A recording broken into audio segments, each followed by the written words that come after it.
Well, hi Roots Television, I have a special treat for you today. 2 presidents in one video blog. Check it out. This is something you don't really see on President's Day very often. This little shot. It's got Mr. Washington and Mr. Lincoln, but not too many of Mr. Davis and Mr. Lincoln. That's right, and this is what's very cool about this is you get both sides of the story here in one quick tale. Let's hear it. Let's hear your side. Well, our side was that it began about the same time and place here in Western Kentucky when we first breathed our first breath of air. And, about the same age? Real close, within a year. Really? Yes, indeed. Wow. We were born within 50 or 60 miles apart, too. Really? Also in a log house. Did you know each other growing up? No, not at all. Were we in Congress the same time or not? No, not at the same time. I was in Congress and you were fighting. I was the Mexican War. That's where I resigned my commission. Yes. So I was a war hero during the Mexican War, and instrumental in bringing us the United States Armed Forces the rifled musket, which came back to haunt me after Mr. Lincoln and I weren't seeing eye to eye. As far as our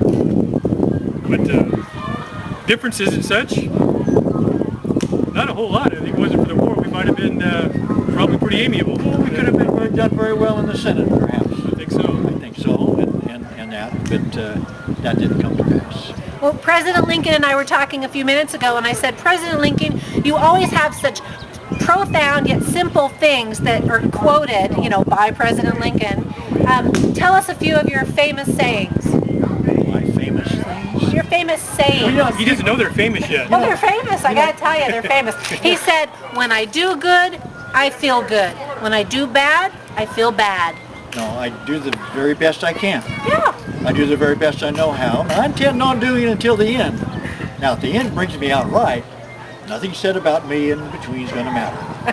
But if I'm wrong, 1,000 angels sitting up there saying, no, Mr. Lincoln, you're right, won't change that fact that I was wrong.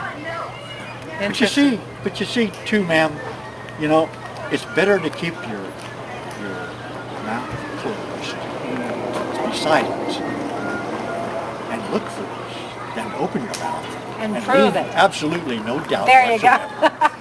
That's one of my favorite sayings. That's one of the great things, and yes, a great thing. But yeah, I'm always accused of my stories. They're not my stories. I just borrowed them from somebody else. Oh. That's usually the case, and so often so true. King Solomon said the same thing, right? There's nothing new under the sun. There's nothing new under the sun. That's true. So you see, they're not always all my stories. Some of them are, yes, indeed. Okay, well, President Lincoln and President Davis, tell the good folks at Roots Television where people can go to learn more about your lives and your history. Well, Mr. Davis? Well, for one thing, like this event here, you can go on the internet. There's acws.net, there's American Civil War Society. You can go and they have various events such as this, where we have President Lincoln, President Davis, and various other characters you can learn about that time of history. Also, there's nothing wrong with picking up a good book now and then, too. And there's plenty of books written about this time. Mr. Lincoln? Books are the finest place.